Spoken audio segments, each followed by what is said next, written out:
Hello. क्या? जी गुरु जी। आपका आवाज नहीं आ रहा। हेलो। क्या? ठीक है।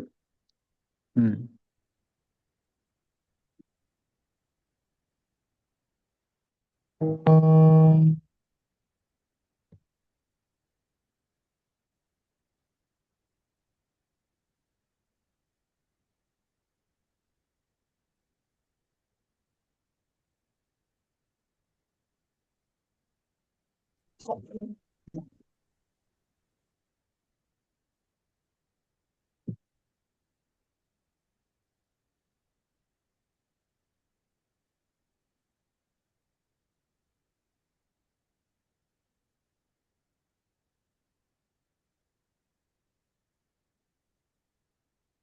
हम श्लोक क्रमांक 60 पूरा किए थे। अब हम सीधे आएंगे श्लोक नंबर 99 पर। 99 से आगे जाएंगे।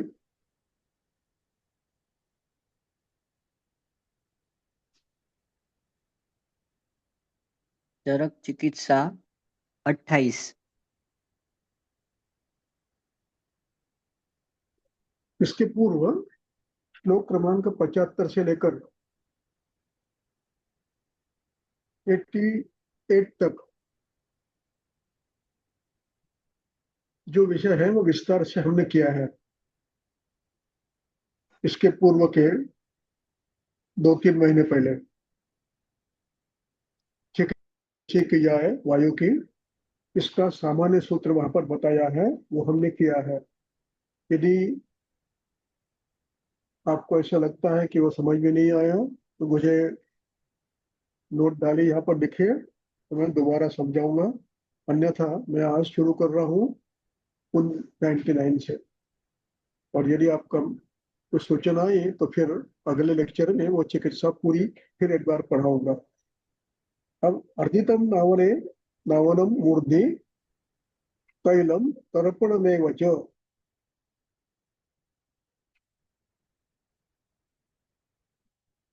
अर्जित की कल्पना दो प्रकार की है। एक अर्जित मुखार्जित, दूसरा एक संपूर्ण आधा शरीर, मुख, शाखा, अधः शाखा। इसको कुछ लोग पक्षवत भी कहते हैं, लेकिन पक्षवत इससे भिन्न है। पक्षवत का अर्थ है दो हाथ में से एक का वध होना, दो पैरों में से एक का वध होना, उसको बोलते हैं पक्षवत कहते हैं। एक आंख का ठीक रहना, एक आंख का वध होना, उसको पक्षवत कहते हैं। जैसे पंछी को दो पक्ष होते हैं, उसमें एक गया तो उसको पक्षवत कहते हैं।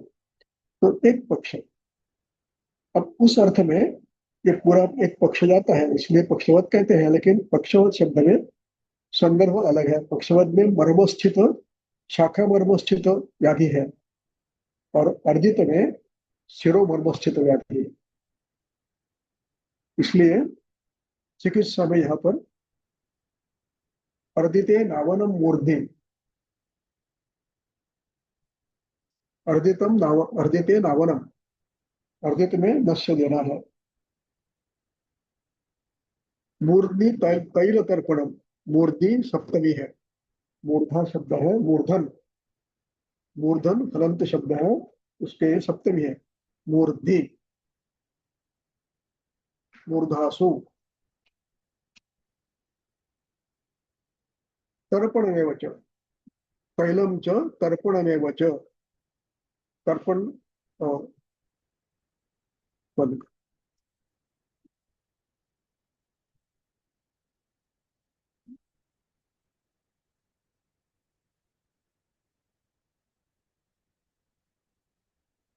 मूर्धा में तर्पण करना है, मूर्धा में नश्य देना है। प्रदिते नावनम मूर्धनि तैलम, मूर्धनि तर्पणमेव च मूर्धनि।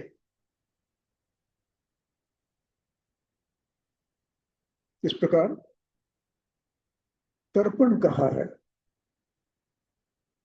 अब तर्पण कहने का अभिप्राय क्या है?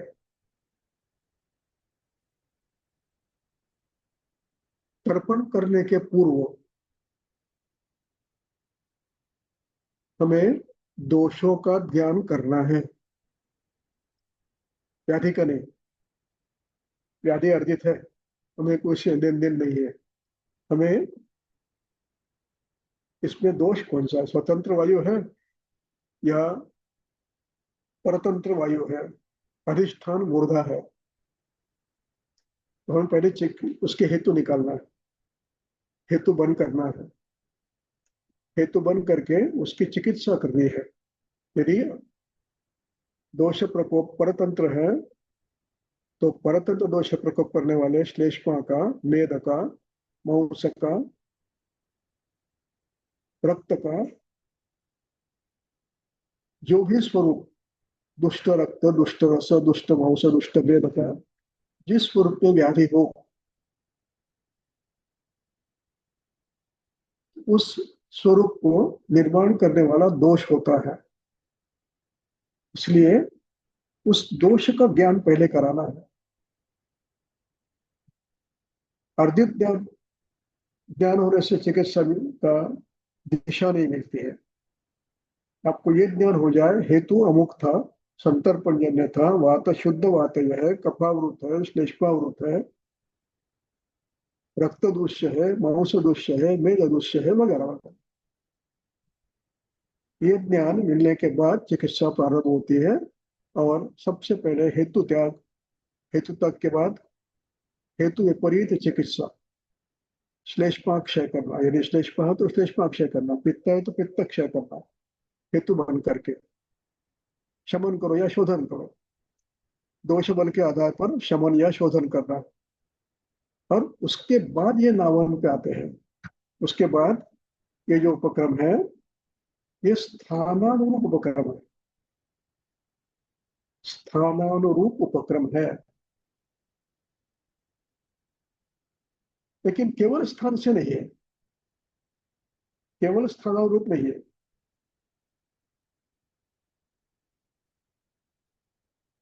तो उसमें दोष दूष्य का भी विचार करना है। पहले उसकी चिकित्सा करनी है और फिर स्थानानुरूप उपक्रम करना है। हो सकता है कभी कभी इमरजेंसी में स्थानानुरूप चिकित्सा पहले करनी पड़े, शीघ्रता से करनी पड़े। रक्तस्राव है, हेमरेज है, तो आपको तुरंत शीघ्रता से शीत शिरोधारा आवश्यक है करना। फिर वो बर्फ की धारा करो, बर्फ शुद्ध दूध की धारा करो, या दूर्वा स्वरस की धारा करो। हो सकता है शीघ्रता से करनी पड़े।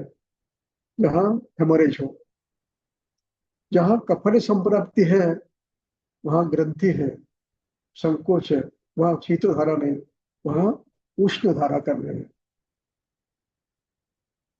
गोमूत्र धारा करनी है, कंजी धारा करनी है। तीक्ष्ण होते कंजी, उष्ण तीक्ष्ण होती है। इस प्रकार दोष निर्णय करके आवश्यक हो तो अर्ज सद्य स्थिति में तुरंत कुछ करना है तो वहां पर आप धारा कर सकते हो। और वो धारा होगी दोषानुसार शीत अथवा उष्ण।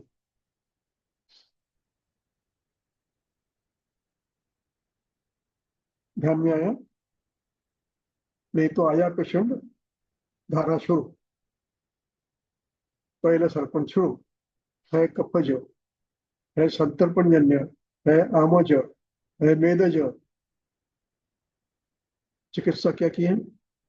संतर्पण, शीत के। इसलिए ये बाद में करनी है संतर्पण। चिकित्सा शोधन होने के बाद, दोष क्षय होने के बाद वायु शांति के लिए ये तर्पण करना है।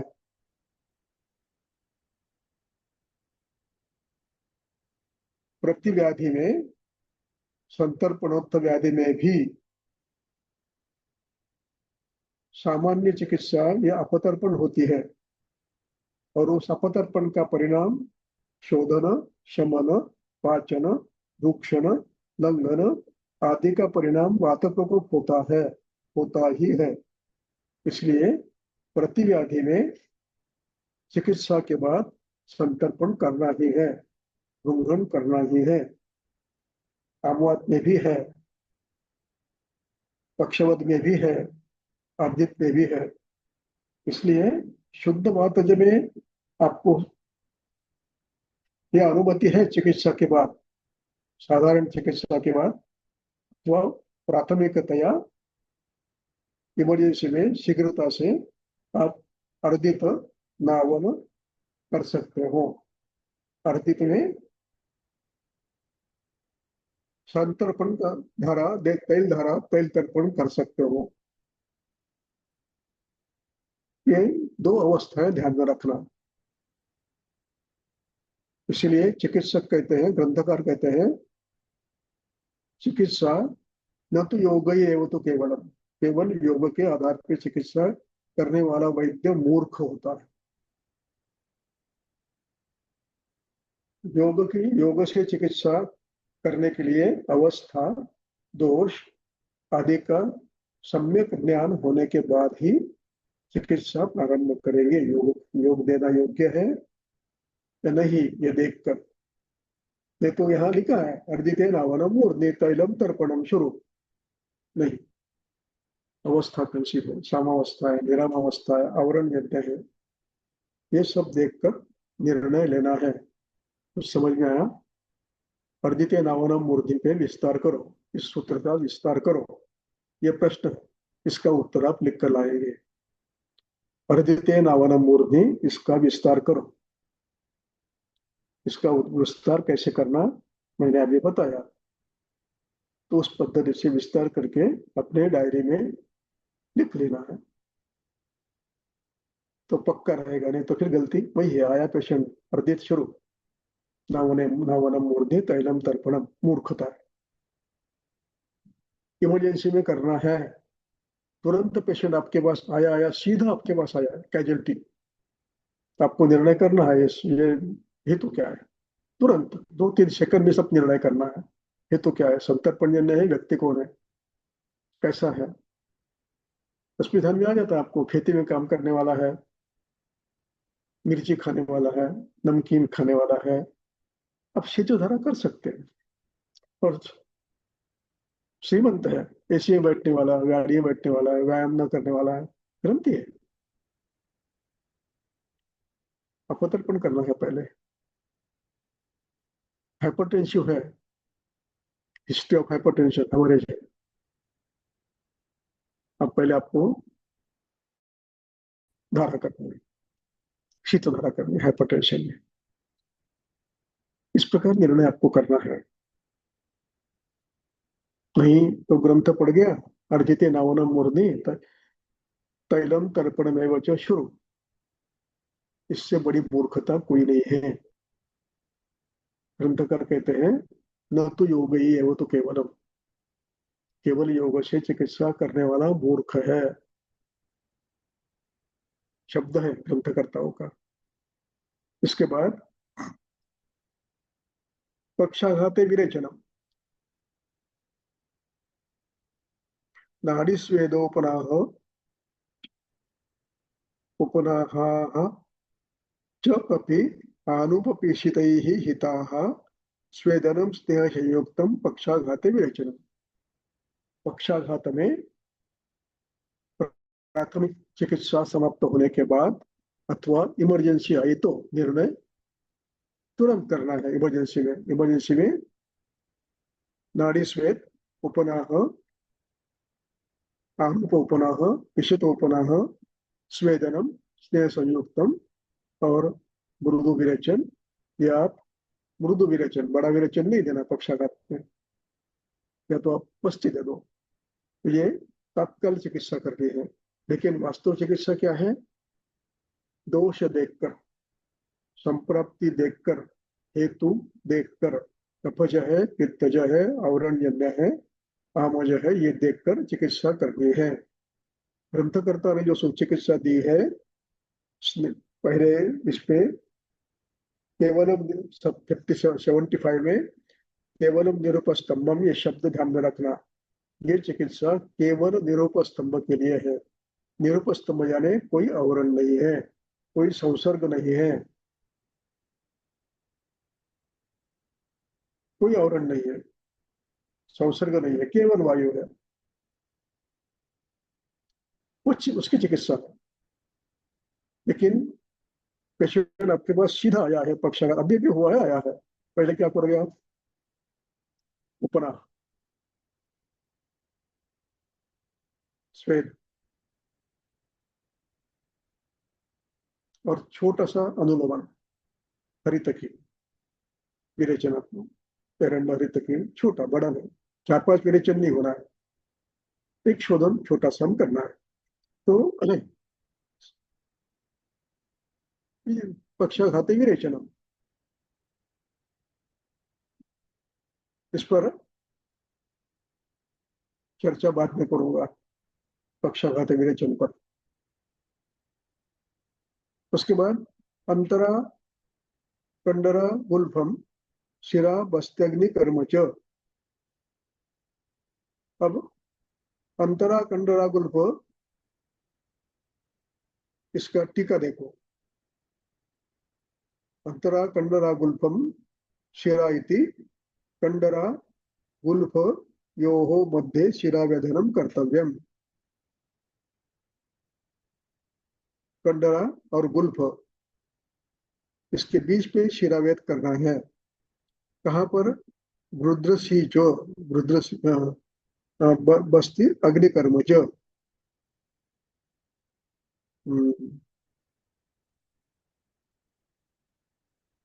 कंडरा गुल्फयोर मध्ये शिरा इति।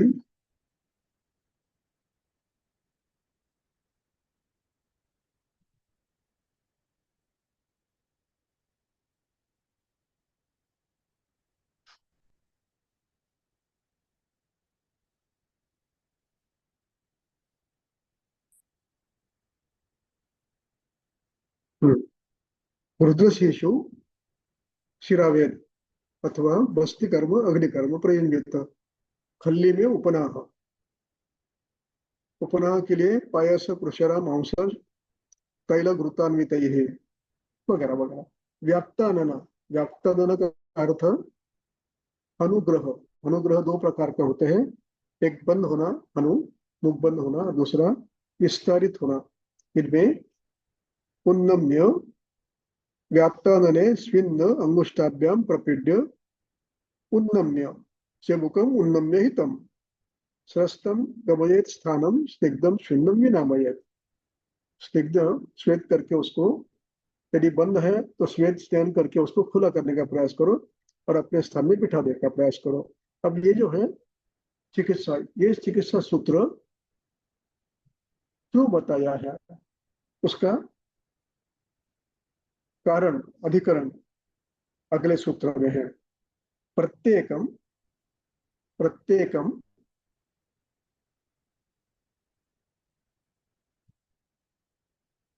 प्रत्येकम ये व्याधि के लिए है।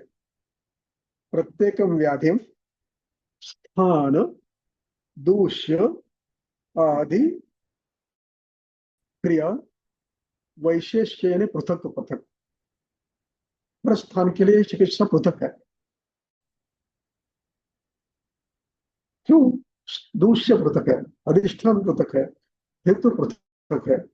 इसलिए स्थान दूष्यादि, दूष्य का अर्थ केवल दूष्य नहीं, दोष दूष्यादि देश काल आदि क्रिया वैशिष्ट्यम आचरेत।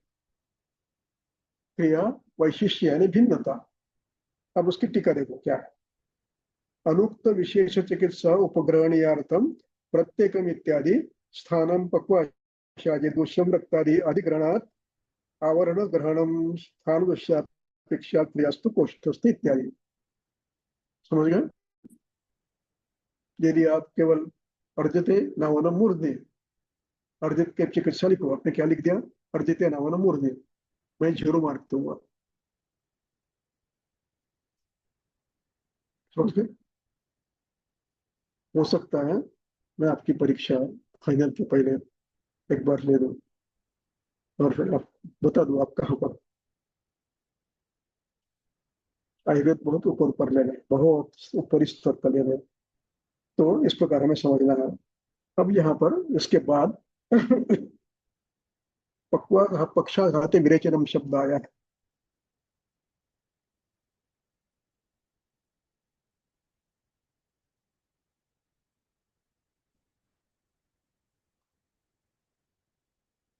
इसका अभिप्राय समझ लीजिए।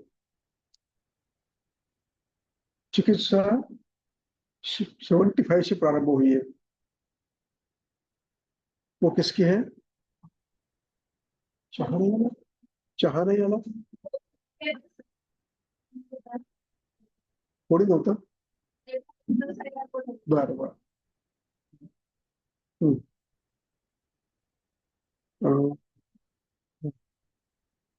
75 से चिकित्सा शुरू हुई है। वो शुद्ध वात की है, मैं बार बार कह रहा हूँ। केवलम निरुपस्तंभम, केवलम निरुपस्तंभम, केवलम निरुपस्तंभम, आदौ स्नेह उपाचरे। इसको ध्यान में रखना है। केवल शब्द का अर्थ यह है, केवलम निरुपस्तंभम आदौ। आदौ शब्द का अर्थ यह है कि जहां उपस्तंभ है वहां आदौ स्नेहन नहीं करना है। जहां उपस्तंभ है, उपस्तंभ यानी आवरण, श्लेष्मा, मेद, रक्त, सामदोष, अवस्था साम है। निरुपस्तंभ में आदौ, ऐसा अर्थ है। तंत्रोक्ति कौन सी लगाना है? अर्थापत्ति। निरुपस्तंभ में आदौ, उपस्तंभ में नहीं। तो हमें क्या करना है? पहले चिकित्सा करने के प्रारंभ में ये उपस्तब्धित है या शुद्ध है, ये देखना है।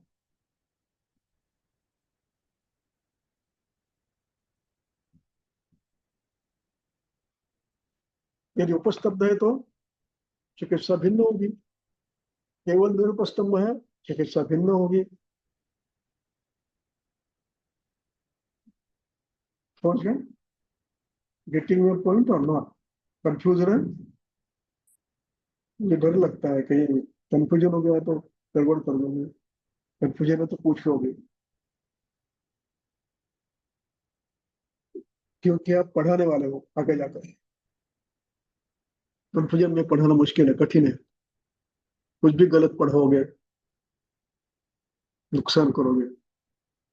ठीक है। तो इस अधिकरण में, इस अधिकरण में ये चिकित्सा है अर्दिते नावनम मूर्धनि। इस अधिकरण में यह है पक्षाघाते विरेचनम, नाड़ी स्वेदो पुनः अनुपपिशितैः हिताः स्वेदनम स्नेह संयुक्तम पक्षाघाते विरेचनम, ये इस अधिकरण में है। अधिकरण समझते हो? तंत्रयुक्ति है। उसी प्रकार अंतराखंडरागल्प शिरा बस्त्यग्नि कर्म च गुरुद्रशेषु प्रयुंजित खल्याम तो उपनाहनम।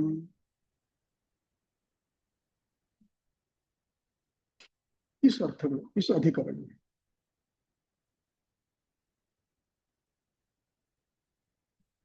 सभी इस अधिकरण का प्रयोग करके करना है। अब इसी अधिकरण में स्थान दूष्य आदि से चिकित्सा विशेष बताइए। पृथक, विशेष यानी पृथक। ये तो पहले बताइए, ये तो करनी है आपको। इसके अतिरिक्त अन्य चिकित्सा भी करनी है। जैसे मैंने कल कहा था परसों कि वात चिकित्सा का आयाम कितना है। पहले वात शांत करो, फिर अवरोध दूर करो, फिर शोष दूर करो, और फिर उपद्रव को चिकित्सा करो। कितना आयाम वातव्याधि का है। अब इस आयाम के दृष्टि से पहली चिकित्सा आपको बता दी है। निर्णय आपको लेना है पहले क्या करना है। पेशेंट देखकर, अवस्था देखकर पहले क्या करना, आपको निर्णय लेना है। अब उसके साथ साथ, इसी उपक्रम के साथ साथ आप स्थान, दूष्य आदि के अनुसार अन्य उपक्रम भी करेंगे जो यहाँ बताए हैं। 99 से लेकर 103 तक बताए हुए हैं। ये उपक्रम भी आपको करना है। इसके लिए आपको आगे जो सूत्र दिए हैं, सर्पिस्थलम वसामज्जा शेक अभ्यंजन बस्तया स्निग्ध स्वेदा निवातम च स्थानम प्रावरणानि च रसापयांश भोज्यानि स्वागमनवनानि च भृंगणम यत् तत्प्रशस्तम वातरोगिणम। सामान्य सूत्र बताया है। शुद्ध वातरोगी के लिए सामान्य सूत्र, निरुपस्तम वायु के लिए सामान्य सूत्र, और यही सूत्र सोपस्तम वायु में अंत में करने पड़ते हैं, क्योंकि वात प्रकोप होता है, कम मात्रा में होता है, लेकिन होता है तो वो चिकित्सा आपको करनी पड़ती है। इसके लिए ये सूत्र ध्यान रखना है। अब इसके बाद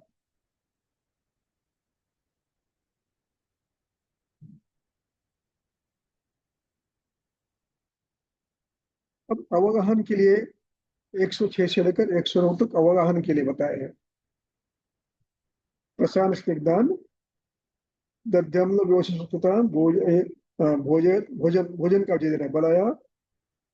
बलाया पंचमूलस्य दशमूलस्य वारस्य अजशीर्षम अजशीर्षाम्बुज अंबुज अनुपमांस निश्चित ही पृथक पृथक साधयित्वा रसायन स्निग्धान दधि अम्ल व्योश संस्कृतान भोजयेत। भोजन के लिए ब्रूंगन आपको बता दिए उस व्यक्ति में। किसके लिए? निरूपस्तंभ के लिए, शुद्ध वात के लिए भोजय। उसके बाद एतई एवं उपनाह, इसी से उपनाह करो। इसमें केवल निरूपस्तंभ में।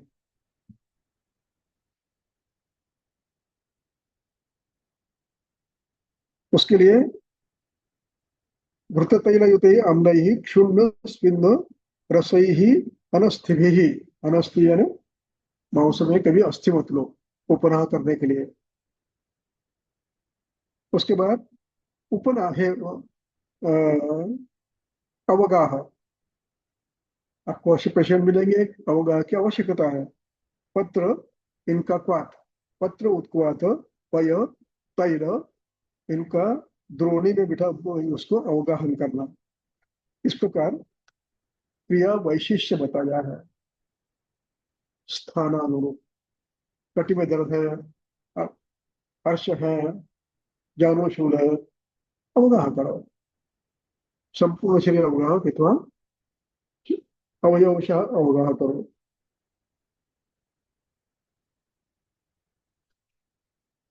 इस प्रकार भिन्न भिन्न प्रकार की कल्पनाएं इस पूरे इसमें बताई है। 117 तक आपको पढ़ लो, और पढ़ने के बाद नहीं समझ में आया तो मुझे पूछो। लेकिन आप अपने पढ़ा के लिए मुझे कैसे पता पड़ेगा? मैं बोल देता हूँ आप पढ़ते, ऐसी गारंटी थोड़ी है। कोई निश्चय नहीं है, कोई निश्चय नहीं है। तो ये आपको पढ़ने हैं, उसके नोट्स निकालना है, और नोट्स मुझे बतानी है क्या पढ़ा हमने इसमें। जब तक नोट नहीं लिखोगे तब तक शंका नहीं आएगी। स्पून फीडिंग नहीं करूंगा मैं हर चीज का। तो आपको भी थोड़ा संस्कृत आना चाहिए, पढ़ना चाहिए, नोट्स निकालने चाहिए, समझना चाहिए, प्रश्न पूछना चाहिए। यहाँ तक ठीक है? अवस्था कितनी हुई? पहले स्नेह, उसमें दुआ। स्थानानुरूप चिकित्सा, दोष और दुष्या देखिए, स्थानानुरूप चिकित्सा बताई। दो अवस्था हो गई, वातक्षय हो गया, स्थानानुरूप अपनी चिकित्सा दोषों की किए। अब इसके बाद रुक्ष शुद्ध निलार्तानाम अतः स्नेहान प्रचक्ष्महे। हम रुक्ष शुद्ध अनिल आर्तानाम, अर्थ समझ गए? षष्ठी है। अनिल आर्त यानी वायु से पीड़ित। अनिल आर्त यानी वायु से पीड़ित, वात व्याधि से पीड़ित व्यक्तियों को स्नेहन करना है। आदौ स्नेह उपाचरे, आदौ स्नेह उपाचरे। प्रारंभ में जो चिकित्सा है आदौ स्नेह उपाचरे, उसके स्नेह चाहिए। तो विविध स्नेह देशानुसार जो उपलब्ध है, कालानुसार उपलब्ध है। इस प्रकार प्राचीन लोग अपने अपने देश के अनुसार उपलब्ध द्रव्यों के तेल बना के रखते थे। जिन ऋतु में जिस प्रांत में जो वनस्पतियां मिलती है उनसे तेल बना के रखते थे। इसलिए ग्रंथकर्ता ने सबका समुच्चय करके भिन्न भिन्न कल्पनाएं रखी है। वो देशतः कालतः भिन्न भिन्न देशों के कारण आई है और दोषों की अंशांश कल्पना से आई है। बात शुद्ध बात जो है अनुबंध श्लेष्मा का है। शुद्ध बात जो है अनुबंध थोड़ा सा होता ही है, पित्त का है। तो उसमें भी आपको सिलेक्शन करना पड़ता है, इसलिए कई कल्प देते हैं। शुद्ध अनिलार्तानाम स्नेहान प्रचक्षे विविधान विविध व्याधि प्रशमनाय अमृतोपमम। एक भाग दो। अब इसमें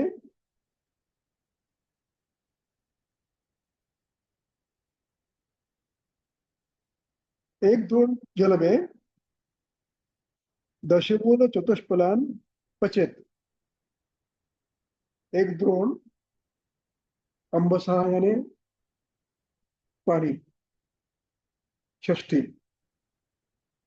जल का एक द्रोण और दश पंचमूल के पांच पांच फल पचे, दशमूल चतुष्फलान, चार फल दशमूल पचेत। फलान भागान पचेत। फलान और भागान ये विशेषण है, फल का विशेषण भागान है। फलान भागान पचेत। उसके बाद यवकोल पुरत्थानाम भागैः प्रस्थोन्मितैः सह। यव कोल पुलत्थ का एक प्रस्थ भाग लेकर, एक प्रस्थ भाग लेकर उसके साथ ये वात करना है। और पादशेषे रसे, पादशेष यानी एक चतुर्थांश शेष रहना पाना, और उसमें क्या करना है? पिष्टैः जीवनैः सशर्करैः, जीवनीय द्रव्य शर्करा के साथ तथा खरजूर काश्मीरी द्राक्षा बदर फल्गु क्षीर सर्पी एक प्रस्थ, इन सबको सिद्धवात कल्क और तेल घी, इनको सब मिलाकर जो भी है सिद्ध करना है। सब क्षीर ही सत्य सिद्धम केवल वातनो।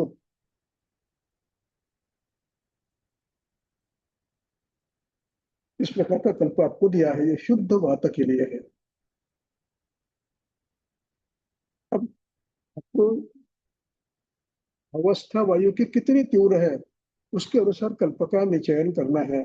इसमें ज्यादा से ज्यादा अनूप है, ज्यादा से ज्यादा स्नेह है, ज्यादा जीवनी द्रव्य है, वो उत्कट अवस्था के लिए, तीक्ष्ण अवस्था के लिए, मध्यम के लिए मध्यम, अल्प के लिए अल्प। इस प्रकार आपको चयन करना है ऐसे। और इसके बाद निरत्यय प्रयोक्तव्य पानाभ्यंजन वस्तुषु, बिना रुकावट के, बिना आलस्य के ये पान अभ्यंग बस्ती आदि में प्रयोग करना है।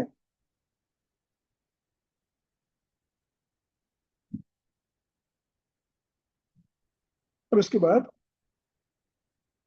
चित्रकम नागरम रासनाम पौस्करम पिप्पली शतीम। अब इसमें थे आपके आपके कुछ ध्यान में आया। पहले में यवकोल कुलत्थ डाला है दशमूल में,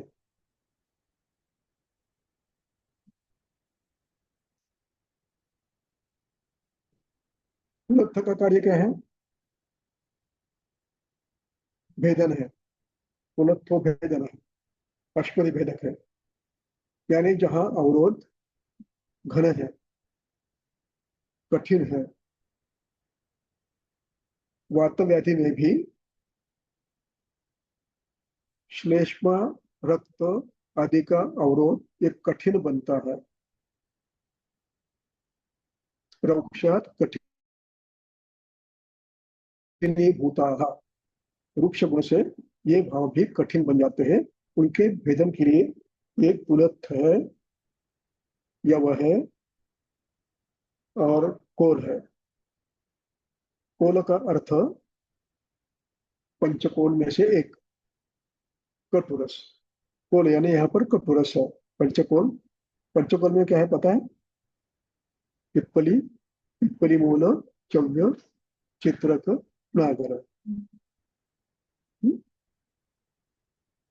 तो ये सभी कैसे हैं? पिप्पली, पिप्पली मूल, चव्य, चित्रक, नागर, सब कैसे हैं? कटु है, इसलिए ये इसका नाम कोल लिखा है। कोल एक कटुवाचक है। तो कोल यानी कटुरस, यहाँ पर आपको लेना है। जब कोल पुलत्थानाम भाग ही, क्यों लेना है? गुल्म निदान स्थान में गुल्म चिकित्सा निकालिए।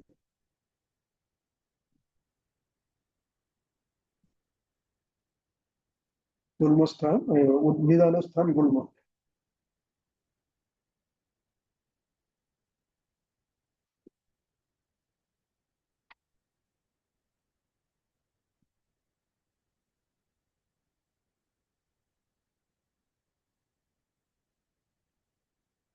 वातज गुल्म।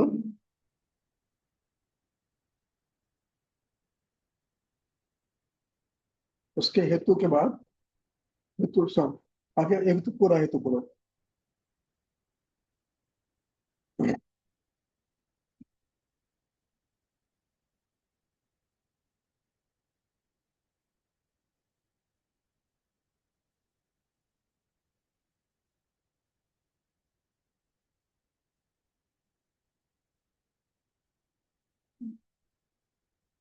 मिला? पढ़ो। निदान स्थान है 5। तीन।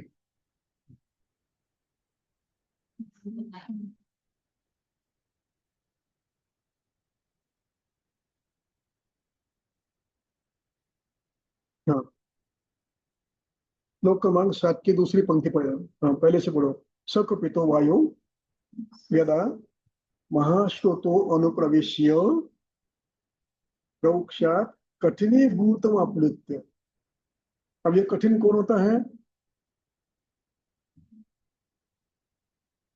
निकालिए। चरक चिकित्सा स्थान अध्याय 5, गुल्म चिकित्सा। एवढं इतकं मराठी कळतं का मला? इतकं सगळं सांगितल्यावर लक्षात राहील का? राहील? हे सगळं समजावून सांगणं आवश्यक है।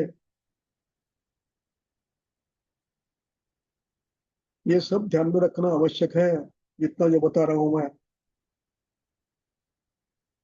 ताकि कंफ्यूजन कहीं रहता ही नहीं है। अब गुल्म अध्याय में श्लोक नंबर 5, 6, 7 टीका। पहले 5, 6, 7 पढ़ो, फिर टीका पढ़ो।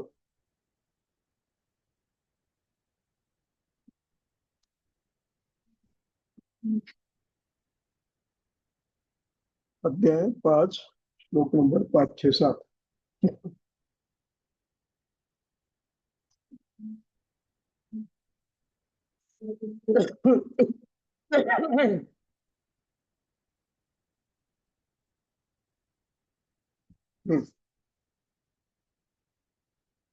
पाँच पाँच छोड़ दो, 6, 7 पढ़ो। कथम च पित्तम च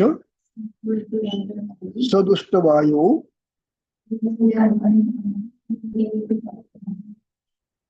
उद्दूय मार्गान विनिबद्ध ताभ्याम। इसका अर्थ बताता हूं। दुष्ट वायु करता है दुष्ट वायु का अर्थ है शरीर में जो वृक्षादि गुण उत्पन्न हुए हैं उसको दुष्ट वायु कहते हैं। कल वात प्रकोप बताया था मैंने। शरीर वृक्ष होता है, स्रोतस वृक्ष होते हैं, धातु वृक्ष होते हैं, इसका नाम वात प्रकोप है। अब इस अवस्था में, हाँ, ये दुष्ट वायु है। इस अवस्था में व्यान वायु जो दुष्ट नहीं है, संचार करने वाला, वो स्वतंत्र वायु है। पहला वायु धातु दोष इस अर्थ में है, धातु दुष्ट इस अर्थ में है, दुष्ट वायु। और दोषों को बहा के ले जाने वाला व्यान वायु, ये अतर्क शक्ति है, अचिंत्य शक्ति है, जिसको मूर्ति नहीं है। वो दुष्ट वायु अधिष्ठान देता है, इसलिए उसके उसमें आरोप किया है कि वो रखता है। दुष्ट वायु धूमार्गान विनिबद्धताभ्याम, व्यान वायु के द्वारा रस धातु विक्षेपित होता है। उसमें दोष भी है, धातु भी है, तो ये वहां पर स्थापित करता है। उद्धू ये शब्द का अर्थ है चलित करना और स्थान संशय करना, और उससे मार्ग बंद हो जाता है। विनिबद्ध, वि नि उपसर्ग है, बद्ध बद्ध धातु का पास्ट पार्टिसिपल है।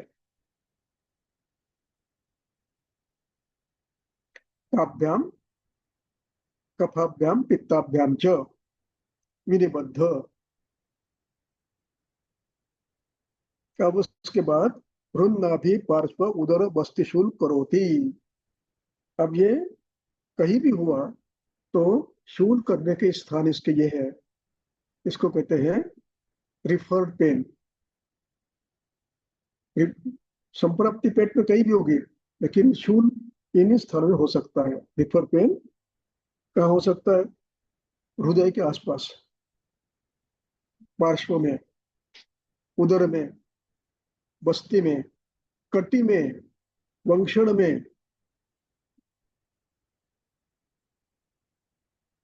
कर होती अथो, अवरोध होने के कारण, बद्ध होने के कारण वहां पर गुल्म उत्पन्न होता है। ये संप्रप्ति है गुल्म की। क्या संप्रप्ति है? शरीर वायु से रुक्ष हुआ है, शरीर अभी दुष्ट है, इसी को वातदुष्टि कहते हैं, दुष्टो वायु। और अब शरीर में रस धातु को घुमाने वाला व्यान वायु ये प्राकृत है, अपना प्राकृत कर्म कर रहा है।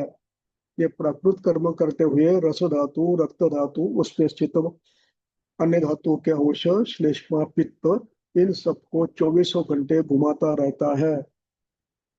निकालिए चरक चिकित्सा 15।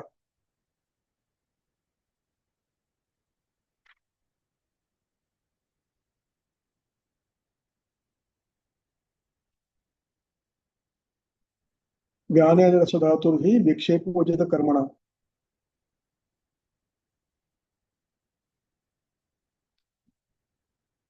अब यह रस धातु विक्षेपित हो रहा है। व्यान रस धातु ही विक्षेपोजित कर्मणा युगपत सर्वतो अजस्रम देहे विक्षिप्तते सदा। ये उचित कर्म है वायु का। उचित की टीका देखो।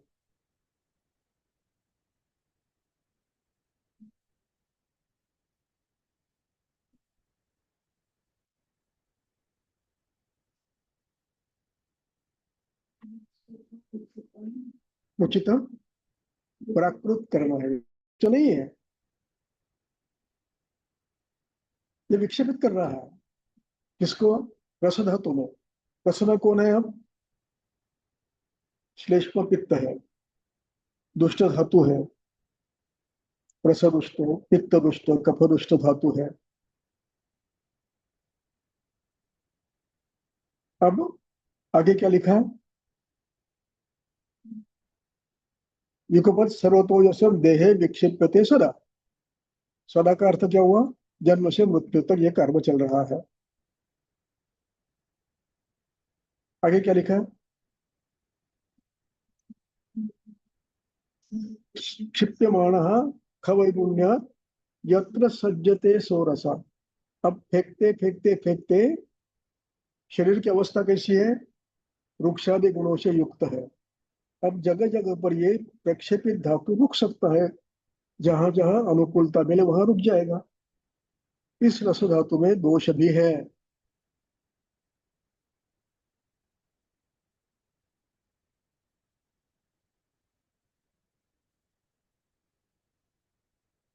और वो व्याधि कर रहे हैं। ये रस धातु भी प्राकृत है। ये प्राकृत रस धातु भी यदि प्रवास करता है और वो कहीं न कहीं रुकता है, तो वो भी व्याधि करता है। यत्र संगो खवय गुण्यात्, खवय गुण्य के कारण रस धातु कहीं रुक गया तो प्राकृत रस धातु भी व्याधि करता है। खवय गुण्य से कहीं रुक गया तो प्राकृत रस धातु भी व्याधि कर सकता है। आगे क्या लिखा? उदाहरण दिया, खे वर खे तो यदाह वर्षति। जहां जहां अनुकूलता मिली वहां पर पानी देता है मेघ। इस प्रकार ये प्राकृत रस धातु या विकृत रस धातु, प्राकृत दोष या विकृत दोष शरीर में घूमते हैं। शरीर में एक तो शुद्ध मात स्थान ये है, खवय गुण्य है, अथवा अन्य कोई कारण से खवय गुण्य हुआ है। नैसर्गिक कारण से जन्मतः रचना से, रचना दृष्टि से खवय गुण्य है। यहाँ ये रुक जाएंगे, व्याधि करेंगे। आवश्यक नहीं एक जगह रुकेंगे। जहां जहां शरीर में यह अवस्था है रुकने के लायक, वहां ये रुकेंगे। आगे क्या लिखा है?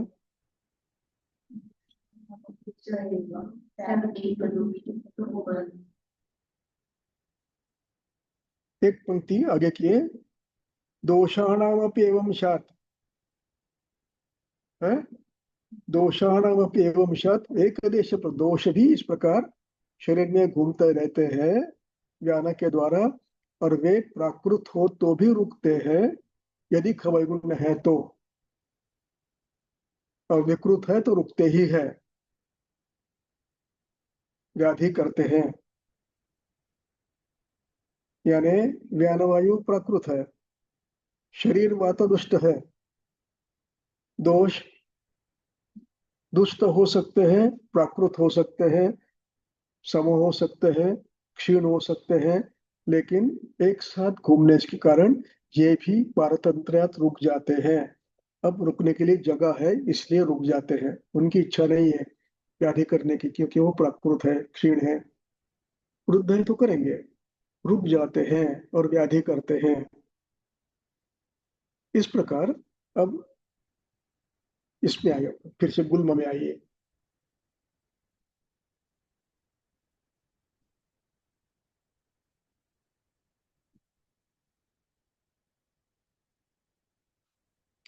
अब इसमें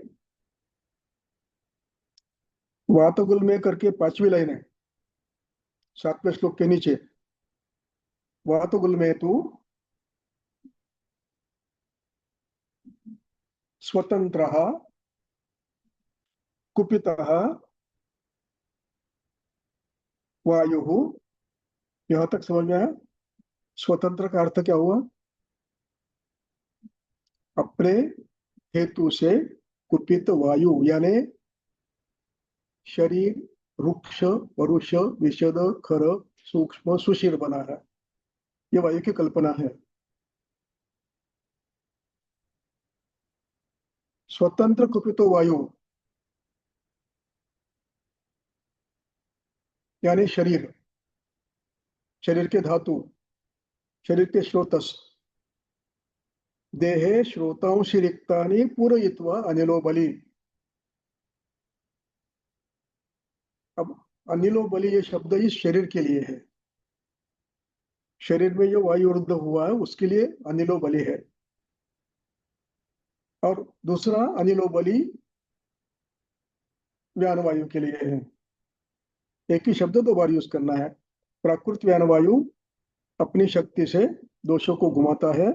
शरीरस्थ दुष्ट वायु अपने अपने जगह पर जहां जहां खवैकुंड वहां उनको पकड़ के रखता है। खले का पोत न्याय,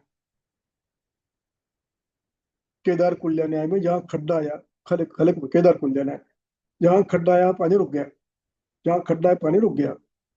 बरसात में पानी रुकता है ना, कहाँ कहाँ रुकता है? जहां खड्डा है। ये छोटे छोटे खड्डे हैं। कौन से? रौक्ष, पारुष्य, वैशद्य, सुशीलता, ये खड्डे हैं। और श्लक्षण, पिछल, ये श्लक्षण है, सीधे चले जाते हैं। स्नेह, मंद, श्लक्षण, पिछल, इनमें से इनमें आप कुछ डालो पैर फिसल जाता है। बर्तन को तेल लगाओ, वस्तु कहीं न चिपकते निकल जाती है।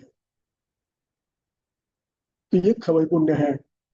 वृक्षादि गुणों का निर्मित यह पुण्य है। देहे श्रोताओं से रिक्ता ने पूरयित्वा। अनिलो बलि, अनिलो बलि किसके लिए है? वृक्ष शरीर के लिए। पूरयित्वा, किससे पूर्ण होता है? पढ़ो यहाँ पर क्या लिखा है।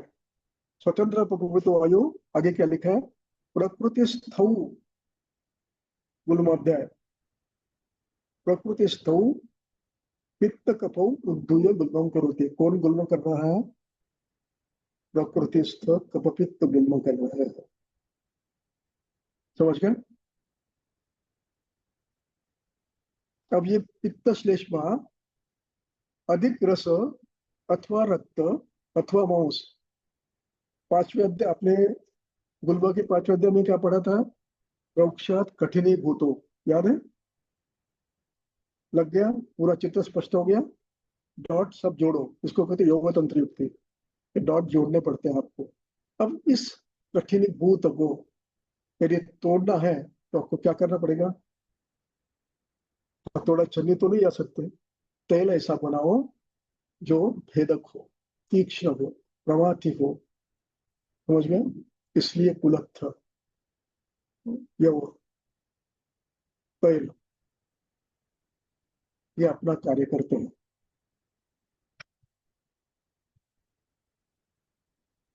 और चलो वो रखा है। अब इसने चित्रकम नागरम रास्ता पौकरम पौष्करम उपली शटीम।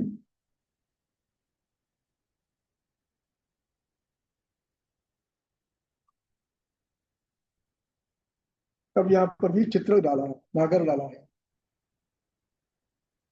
पौष्कर डाला है, पिप्पली डाला है, शटी, सब कटु है। क्यों कटु क्यों डाले? समझ गए ना? कटु रस क्या करता है? 26 चरक सूत्र स्थान 26। समझ गए? अध्ययन कैसे करना है, शास्त्र कैसे समझना है। रट मारने से काम नहीं बनता, पूरा शास्त्र पढ़ना पड़ता है। 26 में कटु रस के कार्य निकालो।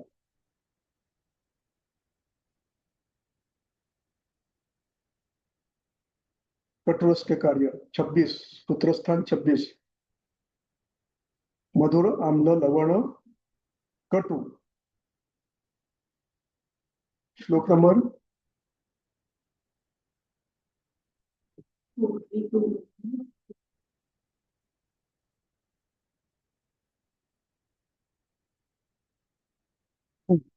कटु।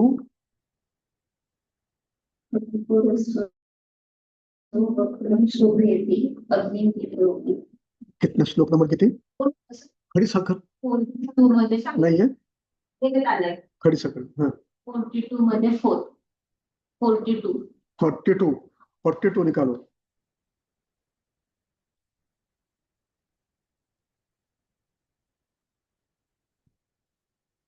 श्लोक नंबर 42।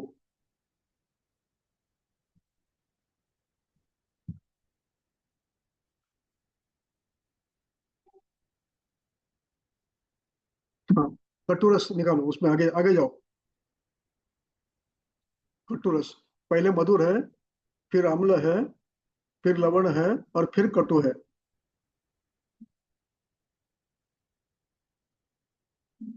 हाँ, वक्त्रम शोधयति, अग्निम दीपयति, भुक्तम शोषयति, घ्राणम आश्रावयति, चक्षुर्विरेचयति, स्फुटीकरोति इंद्रियाणि। स्फुट करना यानी खुले करना, विकसित होना। स्फुटीकरोति इंद्रियाणि।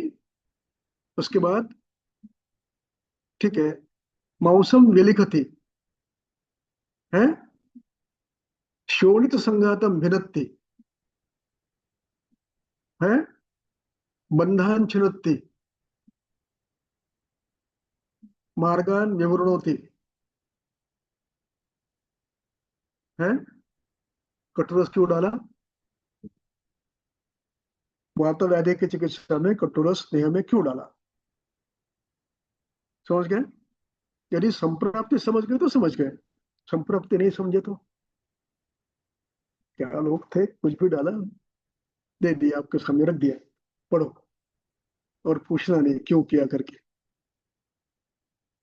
इस प्रकार भिन्न भिन्न कल्प किए हैं। इसमें आपको तरतम भाव से लेना है। एक तीक्ष्ण तरह है, एक सामान्य तीक्ष्ण है, एक उससे भी मध है। ऐसे भिन्न भिन्न कल्प उसमें होंगे। उनमें से बलवान व्यक्ति में बलवान, बलवान हेतु में बलवान, मध्य में मध्य, मृदु में मृदु, ये निर्णय आपको करना है।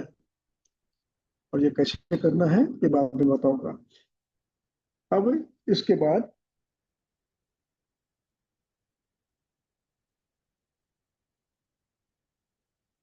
घृतमंडम विपाचयत। उसके बाद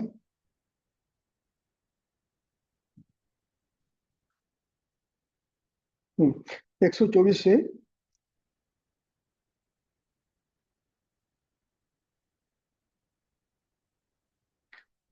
अब यहाँ पर मूर्धगत अनिल शब्दों को रेखांकित करो।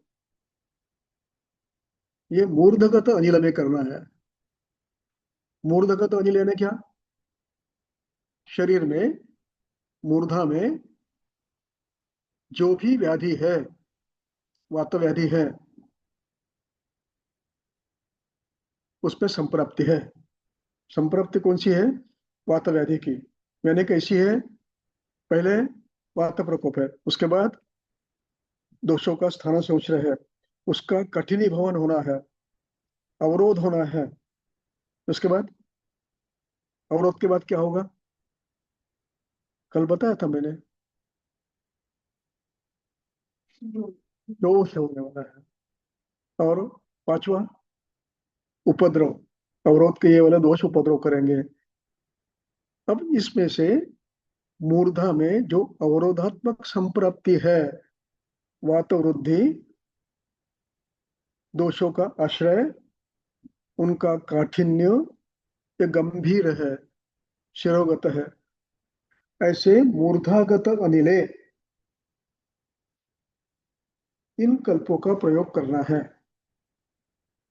शोष है, ग्रंथि है, श्रोत संकोच है, दोष संचय है, रस है, रक्त है, मांस है। यानी आपको शरीर तो स्निग्ध आपने कर लिया स्नेहन करके, उसकी मर्यादा है, कुछ दिनों तक ज्यादा देर नहीं कर सकते आप। उसके बाद फिर आपको उस अवरोध को निकालने के लिए कटु द्रव्य का प्रयोग करना है, बस्ती के माध्यम से अथवा शिरोधारा से अथवा नश्य से। परिणाम क्या होगा?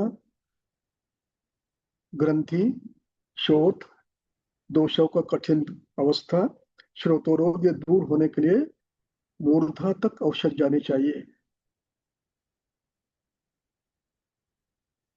और वो बलवान होने चाहिए। और जब ये अवरोध दूर करेंगे, अपने आप दोष निकल जाएंगे, पिघल जाएंगे, पोषण होगा, और मूर्धा में जो शोष हुआ है वो कम हो जाएगा। समझ में आ रहा? इतना कार्य करने के लिए ये पश्चात चिकित्सा है, सामान्य चिकित्सा के बाद। इसलिए ग्रंथकर्ता कहते हैं वात व्याधि में 3 महीने चिकित्सा निरलस होकर करनी चाहिए, 3 महीने तक, अतंद्रितः, क्रमशः, बार बार आपको चिकित्सा करनी पड़ती है, एक बार करने से नहीं होगा। और इसलिए मूर्धगत अगिले, ये अधिकरण ये सभी 135 तक है, मूर्धगत अनिले। अब इसके बाद ग्राम्य आलोप औदकानाम अस्थीनि भित्वा, ग्राम्य आलोप औदक 3 शब्द है, समझ गए उसका अर्थ? ग्राम्य यानी ग्रामीण, पाली हुई प्राणी, कुक्कुट,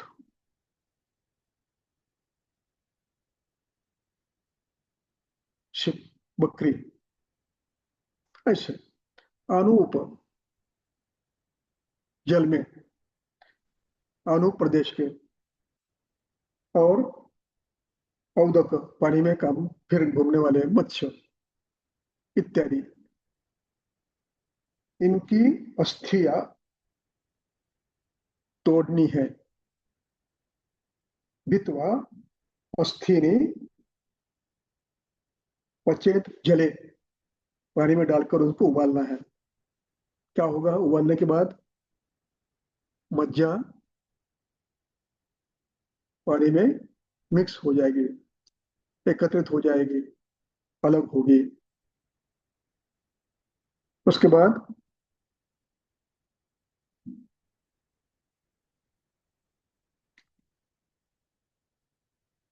वो पानी जल गया, अब स्नेह बचेगा, अब छान लोगे उसको।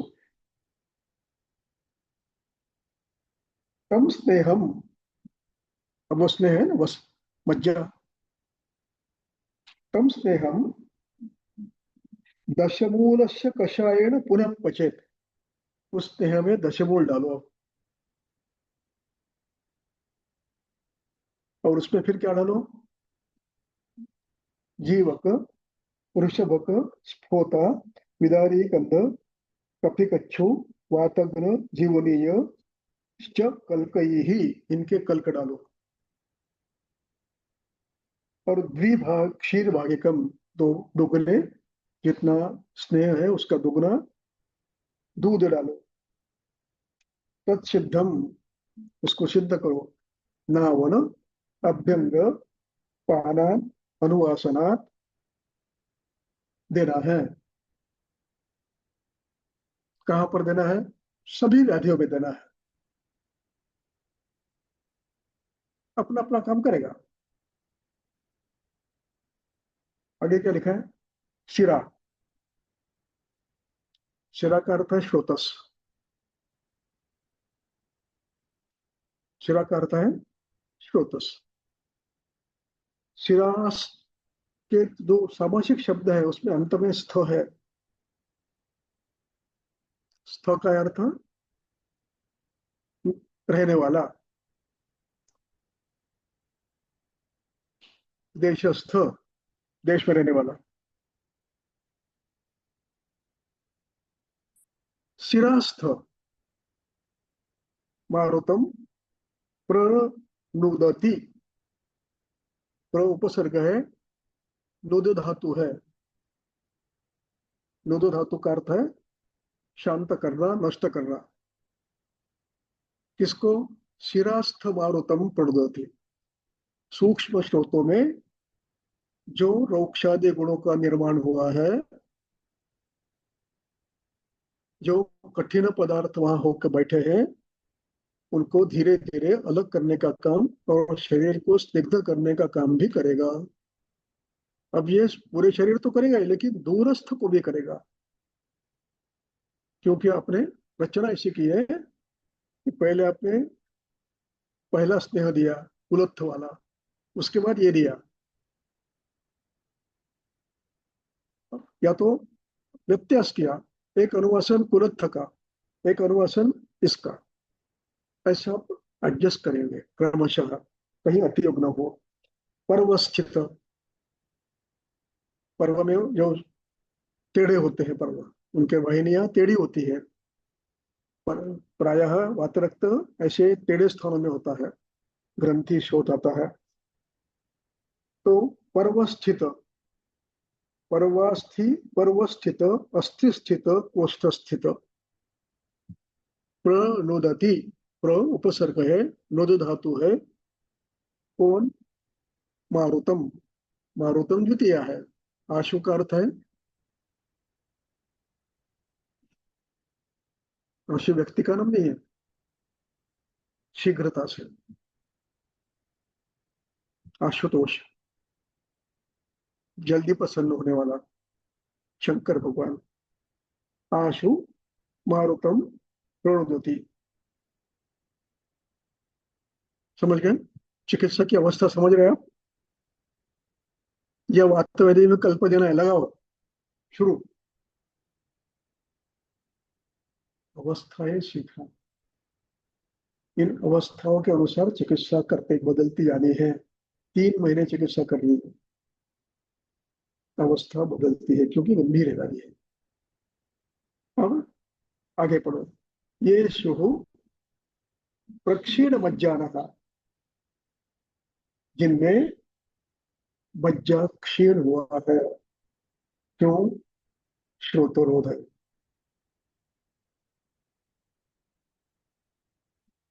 शोष हुआ है, मज्जा व स्रोतस में अवरोध है। सिर में मज्जा है कि नहीं है? सिर को मज्जा कहा है कि नहीं कहा? सिर में जो अस्थि के अंदर भाग है उसको मज्जा कहते कि नहीं? नहीं, मध्य जायते थी मज्जा। मज्जा का अर्थ क्या है? मत जा, मध्य जायते थी मज्जा। हेलो। प्रक्षीण मज्जाना, यानी शिरस्थ मज्जा भी यदि क्षीण हुई है तो इसका प्रयोग आप कर सकते हो। एट्रोपी, सेरेब्रल एट्रोपी, पोषण नहीं हुआ है। हो सकता है बोन मैरो डिप्रेशन हुआ है, उसमें भी चलेगा। इस प्रकार प्रक्षीण मज्जान क्षीण शुक्रोशाश्चे तेषाम बल पुष्टिकरम तेषाम एतत् शात अमृतोपमम। इसका प्रयोग आपको करना है। अब कब करना है यह निर्णय आपका है। पक्षाघात का पेशेंट आया, शुरू मज्जाबस्ती नहीं, दोष समझना है, अवस्था समझना है और फिर क्रमशः करना है। कुछ समझ में आ रहा? पक्का? या कंफ्यूजन? इतना कठिन काम आपको करना है, तब जाके यश मिलता है। कभी शीघ्र मिलता है और यदि संतर्पण जन्म है तो देरी से मिलता है। बहुत ही बलवान है तो देरी से मिलेगा। इसलिए निकालिए सुश्रुत चिकित्सा स्थान अध्याय, महावार्ता।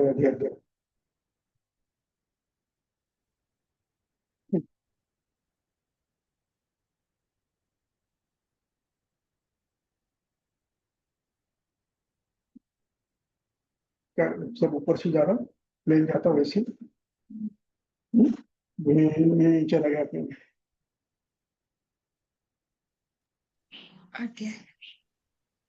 आप एमडी के समक्ष डॉक्टर बनने वाले हो, एमडी आई हो।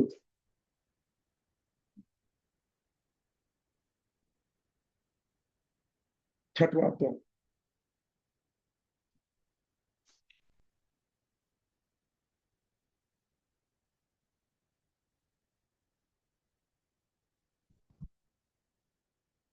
पंचमा अध्याय।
श्लोक क्रमांक 18, 19 पढ़िए। अध्याय 5।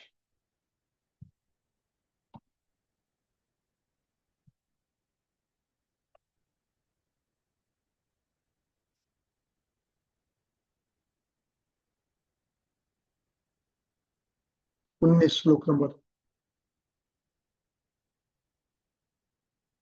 अध्याय 5वां।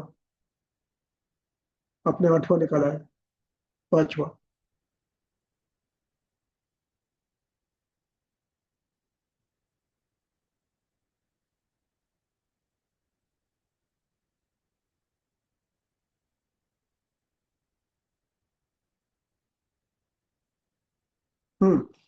उसमें अंतिम पंक्ति पढ़ो। एवं पतंधृतः त्रिंशच्चतुरो वा मासान् क्रियापथम् उपसेवेत।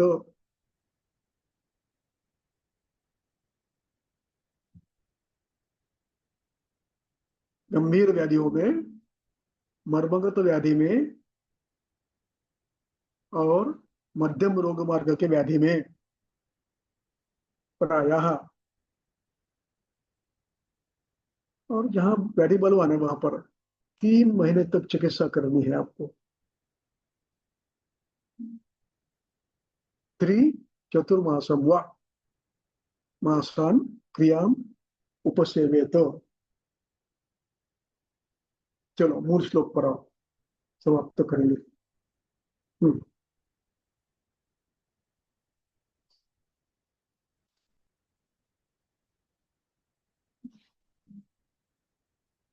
इस प्रकार 127 से 135 तक कुछ कल्प दिए हैं। अब ये कल्प अंतिम 135 पढ़ो। तेन सिद्धम समम तैलम नाड़ी व्रण कुष्ठ, आगे शब्द है अनिलार्तिषु, वातज नाड़ी व्रण, वातज कुष्ठ, इनमें भी आप प्रयोग कर सकते हो। मूर्धागत अनिल, अस्थिगत, संधिगत, मर्मगत, इन सब में ये करना है। मूर्धागत अनिल शब्द पहले आया है, शिरा स्रोतस दुष्पाद में आया है, पर्व आया है, अस्थि आया है, कोष्ठ आया है। इन व्याधियों में आपको इनमें से किसी का प्रयोग क्रमशः करना है अवस्थानुसार। अब उसमें फिर नाड़ी व्रण कुष्ठ अनिल आर्तिभि पामा अपची नाम च पान अभ्यंजन पूर्णम वातज। इस प्रकार हमें अध्याय समझना है। इसके बाद फिर 136 से आगे पढ़ेंगे कल।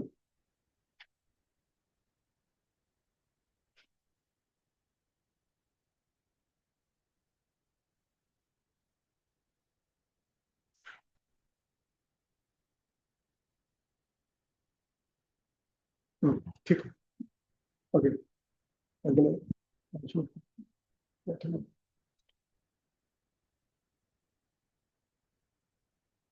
कुछ प्रश्न है तो पूछो।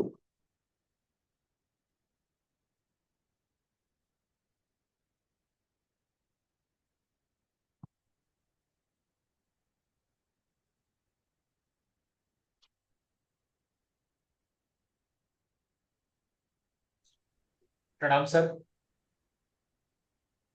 बंद करो, आवाज नहीं आ रहा।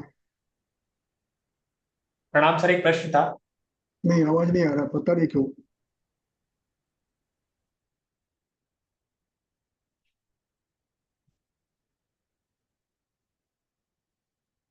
बोलो, अब बोलो, बोलो। जी हेलो। हाँ, आया, बोलो। जी कुछ सर, प्रश्न हो आपने तो पूछो। जी सर, आपने जो अनुवासन के बारे में बताया कि व्यत्यास क्रम में हाँ, एक कुलत्थ का अनुवासन दे सकते हैं और फिर जो बाकी द्रव्य है इसका, तो कुलत्थ को अनुवासन के रूप में ही प्रयोग करना है या फिर उसका निरूप भी दे सकते हैं? कुलत्थ का अनुवासन के रूप में प्रयोग करना है या उसका निरूप भी दे सकते हैं, जैसे कुलत्थ का अनुवासन। कुलत्थ का कल का डालना है। अच्छा, जी जी। हम्म, निरूप में। ओके, बंद करूं?